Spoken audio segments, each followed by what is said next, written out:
This is the Nancy Stevens Lifestyle Show here on the New Horizon Radio. In association with Haversley, experts in the sale of lettings, estate agency and block management businesses. If you're thinking of selling now or in the next 5 years, get in touch. They're a friendly bunch at haversleygroup.com. Welcome back to the Nancy Stevens Lifestyle Show here on the New Horizon. And this week we're diving into all things colour, culture and a touch of chaos, which is my life all over. I'll be helping you discover which seasonal colouring you are you a cool winter or a warm autumn or something in between. Then I'm reviewing 2 books, one which completely captivated me and another one I just couldn't finish.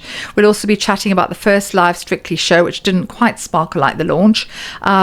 Plus my thoughts on The Smashing Machine, the movie, and a personal confession being late for the one thing you should never, ever be late for.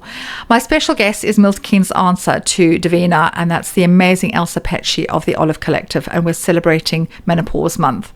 And it's my show is all about fashion, books, movies, and a little bit of real-life honesty, all wrapped up in one show. So stay tuned, it's going to be a good one. Follow along on Insta at NancyMK for more style and lifestyle updates. And still to come in the show, my take on Strictly. From the highs and the lows of the cha-cha-cha, who's gliding towards glory and who's on thin ice. And this week's Strictly didn't quite live up to the buzz of the launch. It felt flatter and a lot less daring. Even though there were strong performances, the energy was muted and the stakes didn't always land. Lewis and Katja performed a Viennese waltz, and again a beautiful dance like his jive last week, but I feel like he needs to learn a little bit of humility, because the criticism that he was being given, i.e. we all know he's technically a brilliant dancer, is to rein it in a little less razzmatazz and just calm it down a bit. And he kind of stood there with his hands in his pockets, sort of taking the feedback, and I don't think that was a good vibe, you know. Be more Karen Carney, who when she's accepting her critiques, you know, she'll, thank you so much, I'll take that on board. Yeah, I appreciate what you're saying. Thank you for having me. That kind of humility will take you a long way. Amber and Nikita did an incredible samba, and she looked like some beautiful big yellow bird in her, not big, but you know, big yellow bird in her beautiful samba dress, absolutely gorgeous. Ellie and Vito did the most beautiful waltz with sort of a butterfly theme, and it was just so moving. Honestly, I was properly choked. Vicky and Kai did a lovely foxtrot, and I've so warmed to this girl. She is just absolutely hilarious. Harry and Karen did a quick step, which again was fantastic. He moves so beautifully, so quickly around the floor. And I wasn't mad about Stefan and Diane's cha-cha-cha, or cha-cha-cha as Craig says. George and Alexis danced a paso doble, which was unbelievable. Such strength, such power, and he just had such incredibly strong lines. And again, he's super sort of humble and showing lots of humility when being given sort of criticism. And Jimmy and Lauren did a cha-cha-cha as well, which was okay. Let's just say audience viewers were distracted by what he was wearing, or I'll leave that to your imagination, but there's been a lot on social media about his trousers, shall we say. But the biggest surprise of the night actually was Balvinda and Julian's Charleston, which got praise as outstanding and controlled and full of intent from Shirley. They saved the best to last, which is what they do every week. You don't want to end on a bum note, on a terrible dance. So like the week before ended on Karen's jive, which was incredible, left everyone feeling uplifted.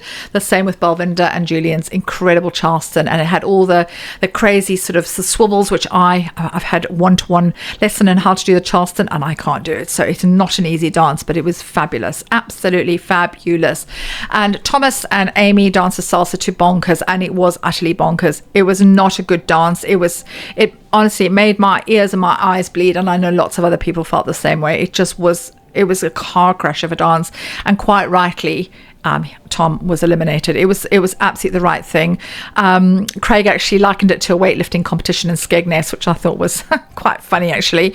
Ross King and Yuvita need to go next week, and the week after that I think it needs to be Chris and Nadia. They are the 3 dancers that I'm least keen on. But in the dance-off, Shirley, Anton, Craig all voted to save Chris and Nadia, meaning Motsi did not need to do the casting vote, because they've got this new judging system where Shirley doesn't have to be the head judge, because apparently last season she was trolled so badly on social media for some of her decisions, which I find just astounding, that someone of her caliber and credibility is being criticized for her decisions. She knows what she's doing. She's a world champion. Guys, calm down. Anyway, Next week, they've got movie week, which I always think in the process of Strictly, it's too soon. I feel like we need to bed in a little bit longer and have Strictly on for another couple of weeks before we go to sort of a themed week, because it's, again, I think it's a distraction. And I love movie week, don't get me wrong, I love movies, but it feels like it's a bit of a distraction too soon. So on Waterstones, my working with Waterstones still to come, my honest take on two novels, Buckeye, a sweeping small town drama, and The Artist, a slow burn that tested my patience. Stay tuned for the full reviews. And as I said, we're working with Waterstones. Steph has picked me some great books this last month, but 1 out of 2 ain't bad this week. So I'm going to review a positive one firstly. This is Patrick Ryan's Buckeye. And gosh, what a book. It gives us a sweeping yet deeply intimate portrayal of small town America over decades. But what keeps it gripping is it's so complex, and the personal secrets and the loyalties and the moral dilemmas that the characters have to go through is just, I was so invested, and just right from the get-go I was invested. So the story begins with a stolen moment on VE Day in Bonhomie, Ohio, when Margaret Salt impulsively kisses Carl Jenkins in a hardware shop in an act that actually echoes through two families' last few years. Margaret is married to Felix, who's closeted and goes to sea as an officer, and falls in love with a non-commissioned officer, which again, in those days, this is sort of pre-war, or sort of during the war, being gay was obviously just unheard of, but also an officer being with someone who was not an officer was just sort of, you would have been court-martialed for that. So that was really, really sad that he was unable to be himself. And Carl, who is born with a physical difference, and Becky, his wife, who communes with the dead, and Margaret is trying to sort of bury her own secrets. But what stands out is Patrick Ryan's amazing balance. He doesn't romanticize the past. The dream of Americana is undercut by war, infidelity, and the darker cost of keeping silence. And my God, there is such a heavy price to pay for silence. There really is. I absolutely loved this book. I really, really did. So worth reading. I don't know what I was expecting. Some great reviews. Somebody had put, I love this novel with my entire heart. A glorious sweep of a novel full of love and war and the perilous intimacies of small town life. And that absolutely captures it. So this is a fantastic book. Patrick Ryan's Buckeye, available at Waterstones, Milton Keynes. This book, The Artist by Lucy Steed, I had high hopes for The Artist, and it was quite atmospheric and sort of sensual and richly detailed early on, and it definitely sort of delivered, but then it just kind of went flat, and I just couldn't get back into it. And it's one of those books I thought, do you know what, I'm just not going to persevere with this. It's just not grabbing me. And again, the characters, as I've always said before, I didn't resonate with the characters. I found them very unlikable, so I couldn't persevere. So if any of you have read this and you think it's worth persevering, please do let me know. I did get stuck on it. I'm curious to see how others respond. So if you have if you have read The Artist by Lucy Steed, do let me know your feedback. I'll be really, really interested to hear. But 1 out of 2 ain't bad. Keep listening. I'm reviewing The Smashing Machine, a film that's raw, real, and surprisingly emotional. And honestly, I wasn't expecting to enjoy it as much as I did. I'm not a fan of boxing or MMA or wrestling or any of that sort of quite kind of, I don't know, violent, for want of a better description, kind of movie at all. But my son, who trains in MMA, is a big fan, and I really wanted to see it with him, because we haven't been to the movies together since he was a little boy, actually, and it was just so lovely to share that time with him. It really, really was. But I was pleasantly surprised by this film. I really was, because I was going for him. If I'm honest, I was going because it was something I knew Henry would enjoy. But again, I was really, really surprised. It's based on the true story of fighter Mark Kerr, played brilliantly actually by Dwayne "The Rock" Johnson. He's almost unrecognizable with prosthetics, a 30-pound weight gain. I think it was like 5 hours in makeup every day, and this incredible ability to portray a man who's powerful in the ring but so gentle and so conflicted out of it. And what I also found really interesting, that when I'd done my research, was that Dwayne Johnson had worked with a vocal coach who had managed to get him to get Mark Kerr's voice just right, and he was just very softly spoken, which was just so incongruous with the fact that he was nearly a 300-pound, 6'4" boxer. Incredible. But I was really, really moved, actually. Emily Blunt plays his girlfriend who struggled with his sobriety, makes for some really painful emotional moments. And for me, as someone who's been with someone who has done worked the AA program and sort of wrestled with sobriety, it was a really kind of uncomfortable thing for me to watch. It felt very, very close to home. And she doesn't deal well with his sobriety at all. She's not particularly supportive. So that was quite an uncomfortable watch, actually. But overall, the Smashing Machine is a smashing movie, no pun intended. It's so much more than a fight film. It's raw, moving, and unexpectedly human. And even if you're not into combat sports, it's absolutely worth a watch. Coming up on the Nancy Stevens Lifestyle Show, we're discovering what seasonal colouring you are, and I've even brought some dresses in to show you how to wear colours with confidence. Don't miss it. It's going to be colourful and fun. This section is called Colour Me Fancy. I bought 3 dresses in today, but I first wanted to talk about the dress that I'm wearing now, actually. It's teal. So for those of you who are listening on the radio, pop over to YouTube, the Nancy Stevens Lifestyle Show on YouTube, and watch the visuals, because I've got some great dresses that I want to show off in terms of colour. And it's obviously colour. I did colour analysis on the radio before, and it was quite difficult to describe, but I will do my very best. But I bought 3 dresses in, as I say, and I'm wearing this one, which is teal. Now, teal is a kind of cross between green and blue. And it's a colour that absolutely everybody can wear. So when we talk about colour analysis, we talk about whether you're spring, summer, autumn or winter. So spring and autumn are the warmer base seasons, i.e. they've got a yellowy undertone. And then winter and summer are the cooler seasons, i.e. they've got a bluey undertone.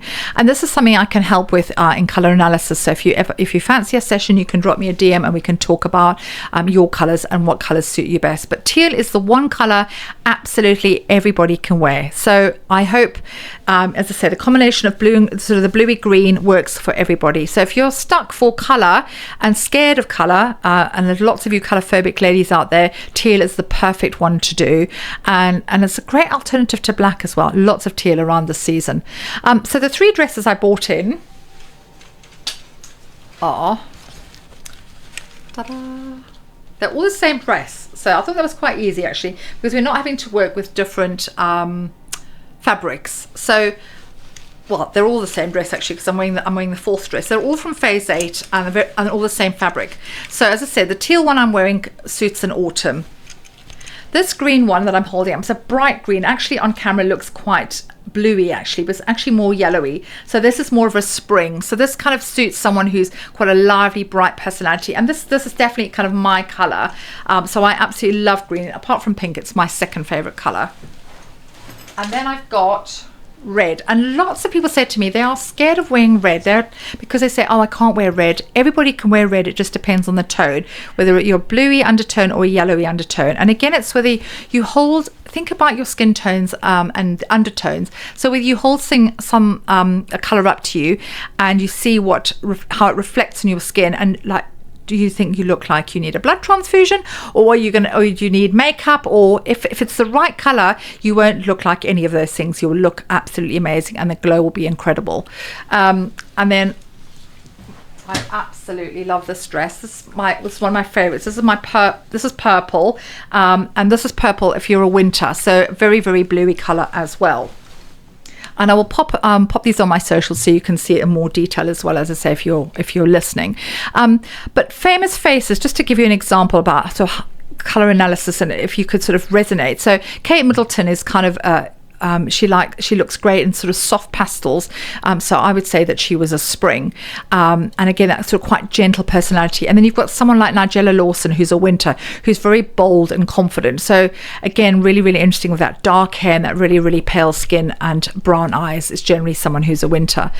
So I would sort of say to you, when you're thinking about color analysis, picture yourself in every color, which one feels natural and which makes your skin zing, because that's when you'll know whether you're wearing the right color. And as I said, hold colors up to you, and if you look good without makeup, you know it's the right color. So if your skin looks brighter and lighter, it's the right color. If you're looking, as I said, like you're needing a lot of makeup or a blood transfusion, then it's definitely not the right color. It's quite easy to do, and once you get the hang of it, it makes shopping so much easier as well.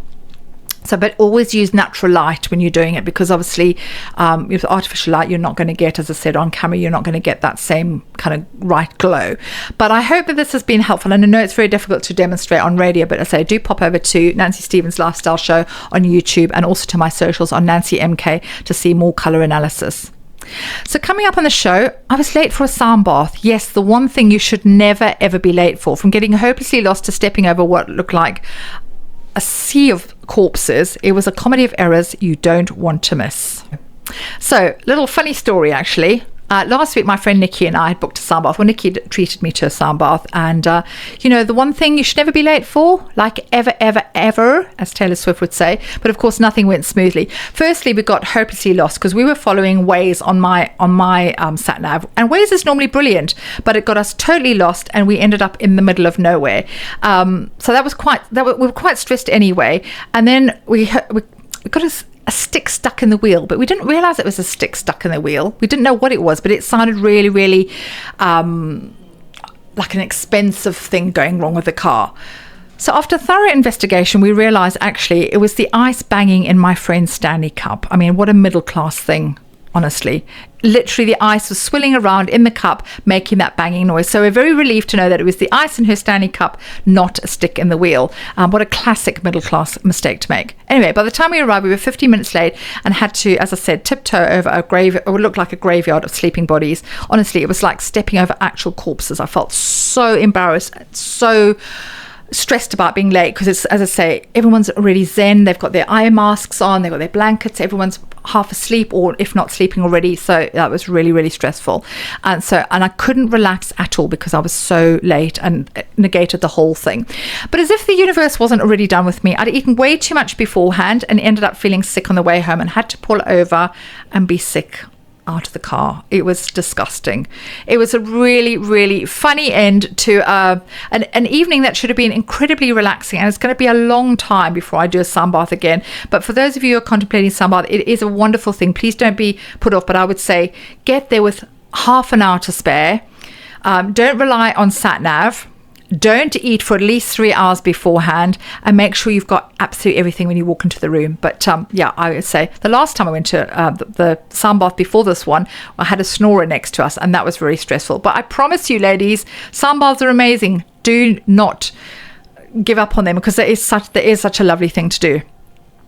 And just in time for Menopause Day on the 18th of October, I'm delighted to welcome back my friend of the show and menopause expert, Ailsa Petchey, an old friend of the show. She's not old, but she's an old friend of mine, and has been a friend of the show, the Nancy Stevens Lifestyle Show, since the very beginning, and this is show 38. So I'm delighted to welcome Ailsa Petchey, who is a seasoned health and wellness expert with over 33 years of experience socializing in Pilates and holistic well-being. And as I've always said, and I will say it time and time again, she is Milton Keynes' answer to Davina. Welcome, Ailsa. Oh, thank you so much, Nancy. Lovely to see you. Oh, it's so lovely to have you back on my show. And 38 shows in. Wow. You were there at the beginning. Yes. Oh, congratulations. That's amazing. I think, did we do the first 5 shows together? Yeah, we did. And we did want to plan this for you to come on the special 40th show. But actually, because it's National Menopause Month and that's your area of expertise, we thought we would just, to hell with the numbers, we would just get you on today and just talk about all things menopause. So. Oh, perfect. I know. Can you believe we're in autumn, we're in October, it is Menopause Month, and of course Menopause Day is the 18th as well, so we're going to be really celebrating that this week, or this month actually, should I say. Lots of mistakes will be made because 2 menopausal women together is an excellent outcome promised. So lots going on in your crazy life. I mean, you're wearing so many hats, got so much going on. I think probably even more than me, and that's saying something.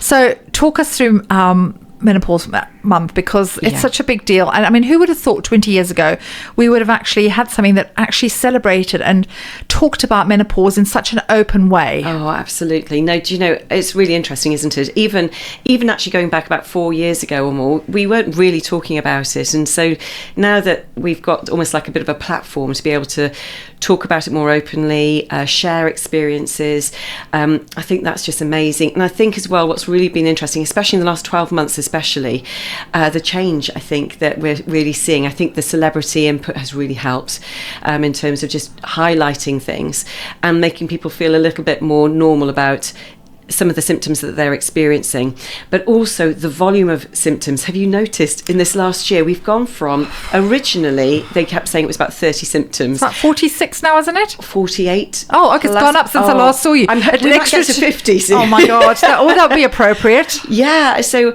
just even the fact that we've got symptoms that were not originally related to estrogen and progesterone loss, which are obviously our reproductive hormones, being lost during menopause, that is now being recognised. And, I think the mental health side of things has also been something that's really come up as well, that feeling, better in your own skin, trying to work out what the hell's going on with yourself half the time. I mean, I don't know about you. You and I over this last year have had this yo-yo, haven't we, of what we've personally gone through, let alone trying to support and help others. So it's been amazing. So really having this month, it is great just to have that platform really to be able to just carry on talking about it.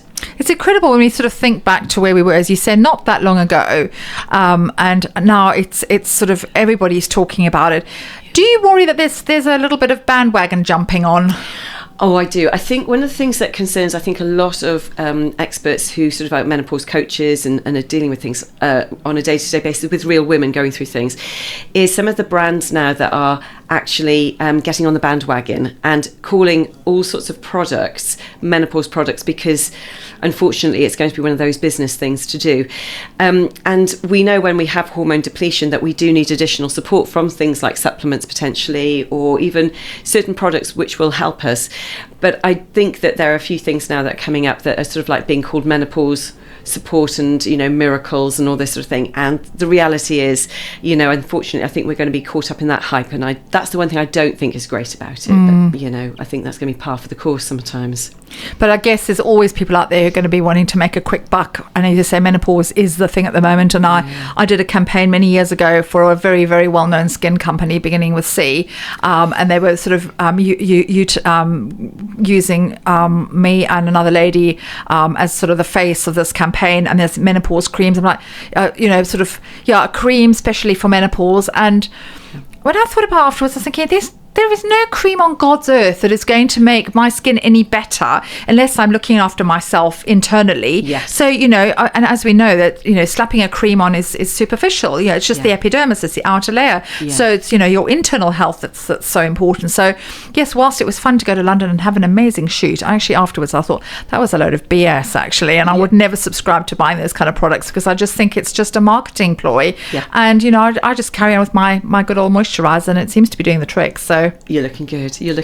I think the other thing as well is, you're absolutely right. When it comes to doing things like campaigns for things like this, I think if we focus on more things like, we know that for this month especially, it's quite exciting that on Menopause Day, which is the 18th of October, they are relating that also, or linking it with cancer awareness, because a lot of women who go through cancer go through the treatment and actually are put into medically induced menopause, and the symptoms are of hot flushes, sleep deprivation, your body craving, the hormone that it really needs, but isn't being extracted from them because of what their treatment is.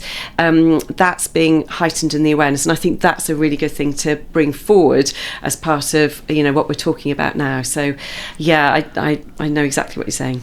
And in a minute we will talk about we'll do a little bit of a menopause 101 for listeners. We've got lots of new listeners and viewers to the Nancy Stevens Lifestyle Show, so thank you to those who've been so supportive. We'll do a little bit of a menopause 101, so stay tuned if you're really not 100% sure about what menopause actually is. We're going to do a little bit of a menopause 101, and for those of you who don't know, menopause is a confusing time for lots of women, but there's so much information out there, and it's like, where the hell do you start? You've got this person telling you this and this celebrity saying this. So Ailsa is going to very kindly, for those of you who are still flummoxed by all this information out there, give us a little Menopause 101, exactly what menopause is. Thank you, Ailsa. I'll try my best. Okay, so we have 3 stages of menopause that we go through. Perimenopause is the first one, and usually that can last up to 10 years, and that is where your estrogen and your progesterone levels start to take a decline, and this can be in your 30s. So for white women, average menopause day is 50 at the age of 51. For black women, it's 49, and for Asian women, it's 46. So if you take 10 years ahead of that, that means that for Asian women, for example, they could even start their perimenopause and that decline at the age of 36. So don't be surprised if in your 30s or your late 30s, you can start to feel some changes. They're not changes that are going to be related necessarily to your cycle. Most people think when you go into menopause or perimenopause that it is all about your cycle changing. You may have suddenly changes in your mood. You may have a little bit more of a PMS symptoms, so you might find that you feel more extreme at times. It might be that you may start to have headaches. There are all sorts of little symptoms that can start showing up, and you just need to start understanding yourself a little bit better. But if you think 10 years for that decline to actually go through. Menopause itself is one day. This blew my mind. When you first told me that menopause is one day, and then I tell other people this, and they're like, no. And I went, yes, exactly. Mental. It's one day that follows 364 days without a menstrual cycle. So you do need to go through 12 months without a cycle. And on that last day, a year later, you are in menopause for that day. And then for the rest of your life, you are in postmenopause. And postmenopause means that you don't have a menstrual cycle. You still may have a little bit of an ebb and flow through your month, because your body is naturally you still have a little bit of estrogen there. Your ovaries are still in place. Now, for those women who have their ovaries removed, then, you're living without estrogen for a lot longer. And that's usually during a hysterectomy or some medical intervention. But predominantly, perimenopause is about 10 years pre your menopause. And that menopause is literally one day following 364 days of no menstrual cycle, and then after that you're in postmenopause for the rest of your life. You still can have symptoms in postmenopause because your body is still trying to understand that it's not living with estrogen, and so people still go through hot flushes. You may find some women actually find their sleep is very disturbed. They are much more susceptible to things like muscle mass loss. You hear a lot about that in the press at the moment. And to things like osteopenia. You're much more prone to symptoms of maybe diabetes because we are less sensitive to insulin. Heart disease is one of the biggest things for women in menopause as well, because estrogen really helps support our heart health. And I know that a lot of women do worry about their memory, and, as we were just saying earlier about menopausal women, managing and organising things, you can have days where you just cannot string a sentence together. I know that's me a lot of the time. But also you can't find those words or things, and I think a lot of women do get worried about that. It doesn't mean that you're going into Alzheimer's or dementia. There is a natural reason for that. Your brain connectivity does tend to sort of change, and that's what we also want to focus on as well and help people with.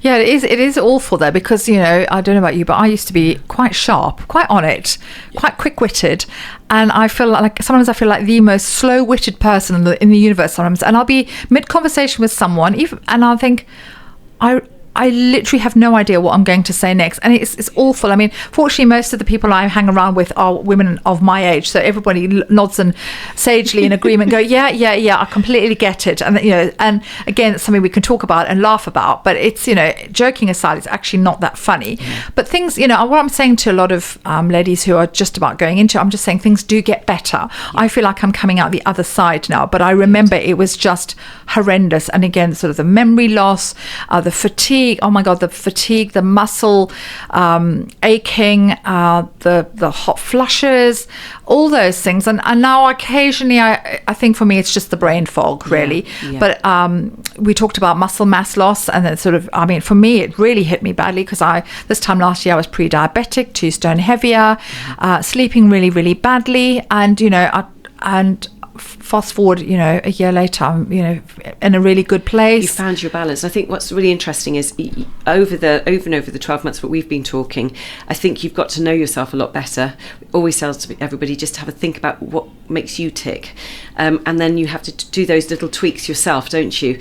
I think, what's really frustrating is when you're going through that worst feeling and somebody next to you is going, oh, I haven't had that. Yeah. Or it doesn't bother me like that. And you're thinking, oh, I feel awful. that's the hardest bit, to know that you're not alone going through it, that there are things that you can do, but usually tackling one thing at a time, I think, is also a really good tip to do.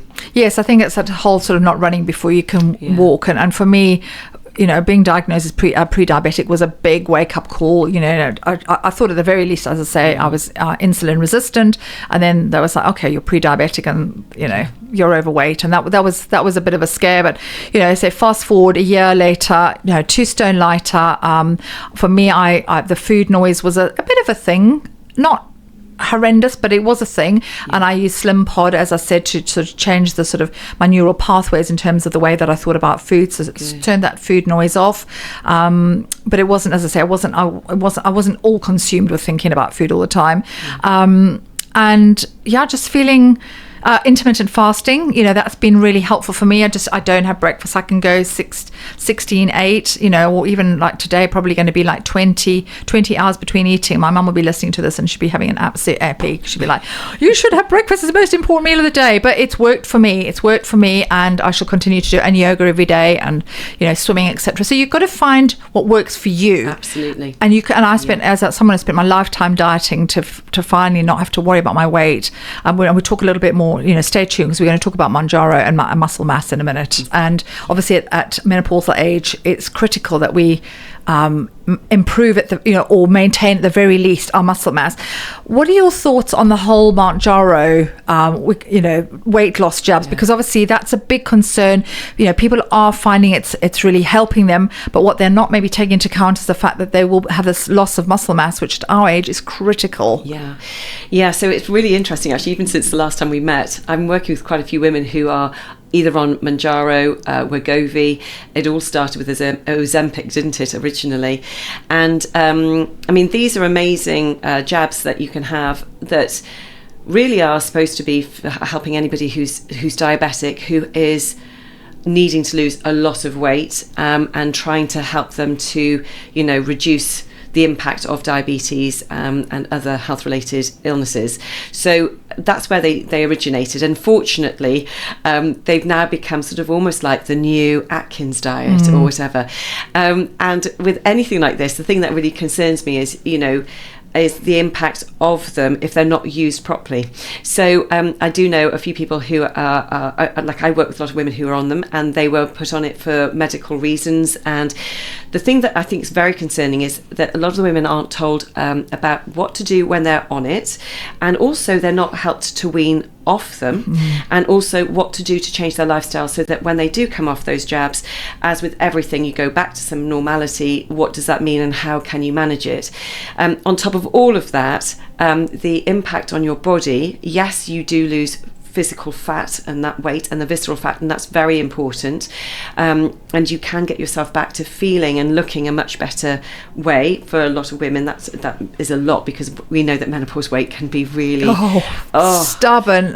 So stubborn. He's so stubborn. But I think the thing that is missed is absolutely what you just said about muscle mass. Now, muscle is really important for us. It feeds into our skeletons. It helps us to maintain a good skeletal strength, which, we are much more prone to potentially osteoporosis, osteopenia, when we're going into menopause because of that estrogen loss, which means we're vulnerable. And so, if you have sudden weight loss as well, and you're not working into that bone and into that muscle, you're going to be depleted. And that, I'm just worried that in the future, we're going to see a lot more things like hip breaks, people actually dying from breaks and fractures to their bones because they are not eating properly, because of these incredible jabs that you can get.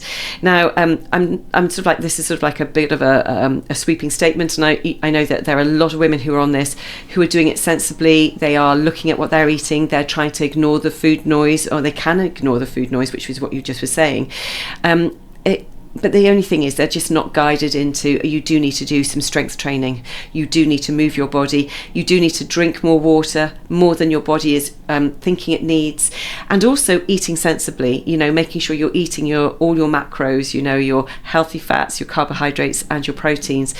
Because if you're, trying to get some of those new habits in place, then the jabs can really help you to put those in place for a period of time that hopefully when you come off the jab, you will be able to carry on and manage. But a lot of women aren't even guided into that, and that's the thing that really worries me. Absolutely, and I hear you, because it's everywhere. I mean, anybody who's anybody is on one of the jabs, and I think what I am finding frustrating, digressing slightly, is that it's not being honest, not owning up to the fact. People say, "Oh, so and so, well-known breakfast TV presenter, for instance, who shall remain nameless, has lost something like 11 stone, and she's just saying, oh well, I've done it through diet and exercise," but we all know that that's not true, because clearly, if that were the case, you would have done that years ago, and kind of not owning up to it makes me quite frustrated, because there are women out there who are desperate for role models, or also to sort of think, they're looking at this particular person as a role model, and this, they're not getting that authenticity. But as you say about the muscle massing, women are buying this jab off the internet.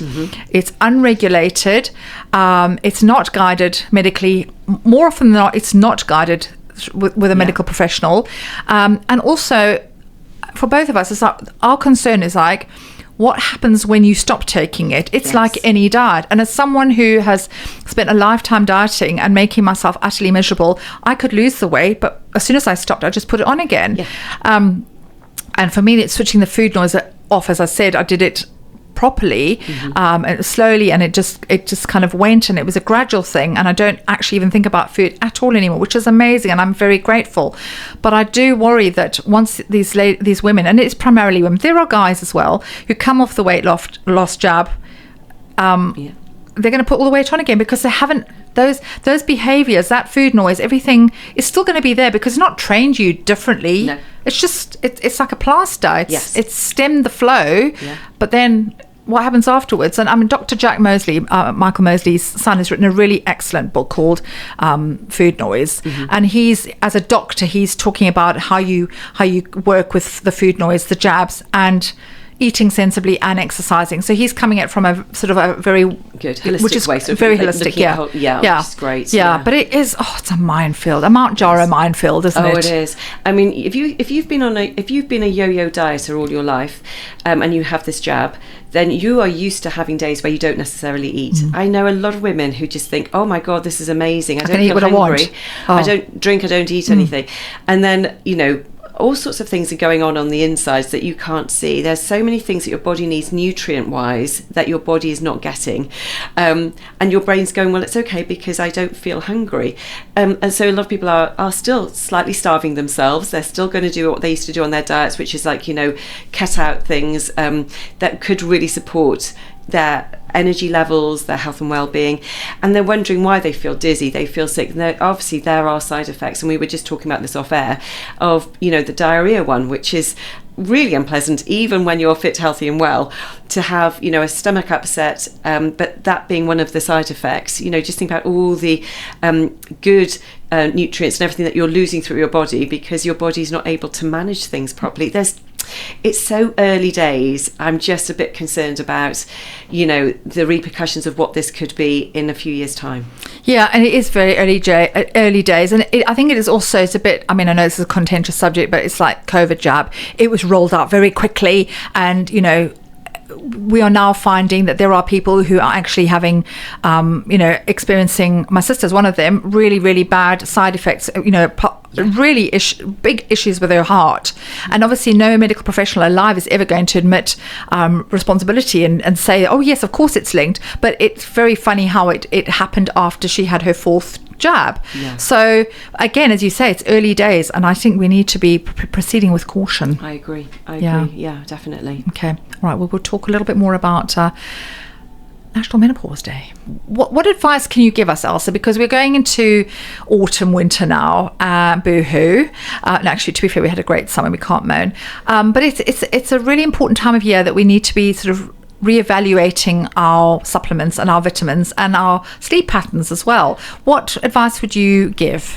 So obviously, when we go into October, going through to March, we have shorter days, longer nights, which means obviously we are going to be slightly deficient. We always are in the Northern Hemisphere of daylight, which has a massive impact on us for our vitamin D levels. We should all be on around about 4 4,000 IU, you know, that funny, that funny little thing. yes. A day. You know, we should be on that sort of amount each day to having that into our bodies, and we just don't get it. And so I usually recommend at this time of year that we do look at our supplementation of certain things, and that vitamin is one that has a big impact on us for a number of reasons, especially going into menopause or hormone flux, and that is on your energy levels, your ability to, you know, feel good and happy in your headspace. I don't know about you. Do you ever suffer, or have you ever suffered with SAD, that sort of seasonal? Oh, hugely. Yeah. I'm such a summer girl, and I really do actually mourn the loss of summer. But I don't feel so bad because we're going in quite slowly. It feels quite a nice, gentle intro to autumn after a phenomenal summer. Yeah, I don't think we've been able to say that for years, have we?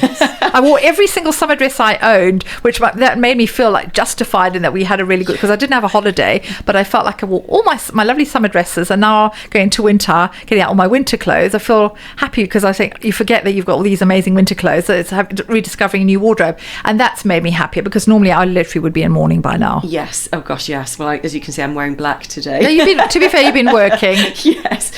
So I'd say, you know, taking good vitamin D supplements, or just making sure that you're having some good seeds, you know, avocados, and making sure that you're supplementing with, you know, proper foods, things that are going to sustain you going into the winter months, really important. And B12 is another one, which is a really important one, especially for mood. So vitamin D and vitamin B12 are really good for sort of like that mood lifting, boosting feeling. And if you are prone to feeling a bit low, maybe anxious and maybe a little bit depressed, that sort of seasonal disorder, then, you know, I would definitely think about adding that into your supplementation or into your diet through really good foods. Now, vitamin B12 is not produced in your body, so it's one of those vitamins that we don't produce, that if you are a vegetarian or vegan, you should be on that anyway, because we only get that from meats, and from, obviously, that's what, any of you are vegetarian, you don't get that. So those two things are the things I would say going forward to, you know, take it into your diet. And I have to thank you very publicly, because last time you came on my show, I was not in a good place on every level, like emotionally and physically. I felt I was an absolute physical wreck, and you dispensed, as always, with amazing advice, which was sleep hygiene. And Benji, my youngest, had been nagging me for good few months, probably years, not to take my phone into the bedroom. And I've always been very anti having a TV in the bedroom, and it's the same principle actually. So I was being a complete hypocrite and taking my phone to bed and scrolling, stimulated, and before you know, hours have gone by, which is a terrible waste, and I say it just switches you on in all the wrong ways. You go down a whole rabbit hole, and then just the blue light being in the bedroom. So people say, oh, well, I put it on silent or whatever. It's not the same. It needs to be out the room. There should be no blue light, no electronic gadgets in the bedroom at all, in my humble opinion, and yours as well. So if you said, everybody will listen. Anyway, but it has helped. I cannot tell you, Ailsa, how much it has helped. It is unbelievable. I actually feel like a new woman. Like, man, I feel like a new woman. I really do feel so much better. I'm trying to... and 99% of the time I manage to do it, and occasionally I do slip, and I, you know, and then you can see the effect. Oh my God, yeah. So, and I have got an Alexa which sort of does wake me up, and sometimes I will play I'll have instead of having massively stressful mindset podcasts, I'll just have something sort of like a fairly interesting but fairly dull, interesting but not too stimulating consumer program. Yes. And then so I'm just listening, and then I just go to sleep. Good, you know. good. So and going to bed. I know, it's amazing. And going to bed earlier as well, because the night's dark. It doesn't feel like you're going to bed too early as well. So so thank you for that. Massive help. So women, particularly when you're menopausal and you're struggling with sleep, I absolutely cannot urge you to try looking at your sleep hygiene, because for me that was an absolute game changer. So it gives you energy. In fact, if you can get that under control, your energy comes up and you can handle everything else. Oh my God, absolutely. I do. I just feel like, ta-da, I'm back again, you know. I'm back in the room. Everyone's probably thinking, oh my God, I preferred it when you were quiet. Ailsa, you've got the Beyond Project well and truly underway. I've seen it all over social media.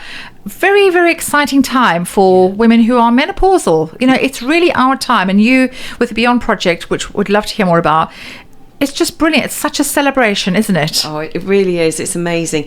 I think what's really exciting is we've started this project. We want to take this project around the country. We want the next one to be in Milton Keynes, but at the moment the first one's actually in Greenwich, and we're at the Fire Pit Gallery, and it's just opposite the O2 Arena and on the sort of like on the water. It's absolutely gorgeous. It's quite an intimate venue, and it's not like any other exhibition or event that you go to. Actually, it's very much around the visual impact. We have these incredible women artists that have provided some really impactful images and creative projects for us to walk around. You can see everything whilst you're there. Also, we had the Sane 7 photo shoot that we did at Charlton Lido with 7 incredible influencers, which they're all hanging. Honestly, the impact as you go in is amazing. And the idea of the project of that one, when they were in water, in their clothes, which is sequins and all. It was really impressive. And some of them didn't even like water, so I have to say I was really impressed with them. But the idea was, almost like we're all in at the deep end, and so we put them in at the no pun intended. No pun intended. But we put them in at the deep end, and they, sort of, it was just almost like quite raw, very much women in, as you say, like just wading through whatever water, whatever things we go through. And it's sort of like quite a good analogy, a little bit of a spin on things. So that looks incredible. And we have got 3 really exciting days coming up on the 16th, 17th, and finishing on International Menopause Day, the 18th. 3 amazing days where you've got literally 5 or 6 things that you can come along to see and experience and listen to, and it's going to be all around menopause and hormone changes. So we've got experts who are creative and going to get your creative juices going, so you can understand about being mindful, understand journaling, maybe create your own journal. To doctors who are going to talk about Menopause 101, you can ask them questions on anything to do with HRT or a natural route, and maybe get everything that you want to know understood. We've got some amazing sort of influencers slash celebrity people on board, from Nikki Hamilton-Jones to Karen Newby, who's an amazing nutritionist. She's coming in to do a masterclass on the 18th, and we're going to be experiencing one of her amazing menopause green juices. Now, she's created a menopause book, a recipe book related to symptoms. So, if you're feeling stressed, tired, fatigued, there's going to be recipes and things that you can do. And she's going to talk you through why the ingredients help you, what you can do easily in your own home. She's a wealth of knowledge. She's amazing. So you can pick her brains. We've got Shalom Lloyd from Naturally Teal. She's our Milton Keynes lovely lady, amazing lady, and also incredible skincare range. And she's going to be talking about skincare, especially going into menopause, and what's happening to our skin, how we can help it, how we can support it with natural products, which is going to be fantastic. And sorry to interrupt, but obviously Shalom came on my show a few weeks ago, so thank you for that intro. What an incredible life force. She's an absolute phenomena. Yeah. But she gifted me some of her products, and they were incredible, because my hair was really not in a good, it was not in a good place a couple of months ago. And she gave me these products, and they are phenomenal. My hair has definitely been thicker and healthier since using them. So they're not, it's not just hyperbole. The stuff actually works. And she's a scientist first. I know, it's amazing, isn't it? And, she's incredible. And her skincare obviously is based with shea butter. So, and that obviously it was all sort of like started from her son having eczema, and wanting to try and work out ways to really, support the skin, heal the skin. And so she's coming at it from a slightly different angle. And I love the fact that she's coming at it from that angle as well, because, there are so many skincare and beauty products out there that don't do what they say on the tin. So it's going to be great. And of course, if you do have skin or hair issues, she's a brilliant person to talk to about all of those things. We did a really lovely H-Beauty workshop together last year, and her knowledge on hair as well as on skin was brilliant. So whoever comes to our Beyond events, they are going to be taken care of. Everyone's going to be nurtured. We have very limited tickets for each day. We've got only 50 tickets. So that means that if you come for the day, you're going to have so many different things in the day that you're going to put into your menopause toolkit to bring home with you, to be able to think, right, I know how I'm going to manage that going forward. And that's half the battle, is knowledge, but knowledge that you can actually implement yourself. That's what we really, really want to do and support women going forward. So very excited by our Beyond project. Oh, it is. It's absolutely incredible, and we're so grateful for everything you do locally as well. And I'm so excited that next year potentially you'll be on my show talking about Beyond Project here at Milton Keynes, because that would just be incredible. Yes. I think it'd be sold out within seconds. I've lots of friends who listen to my show all over the country, and they always say, "I wish we had an Ailsa locally." Oh, how lovely! Well, that's a massive compliment. Yeah, so it's so true. So thank you so much for being such an incredible guest as always. Oh, thank you. Just a wealth of information and positivity, and I wish you well. Not that you're going to need it, but I think the Beyond project is incredible, and championing women going through the menopause, because it's not an easy time, but there is light at the end of the tunnel, and it's knowing who to talk to. Oh yes, I completely agree. There is a light, just go towards it. Absolutely. keep searching. Keep searching. Thank you, Ailsa, as always. Thank you.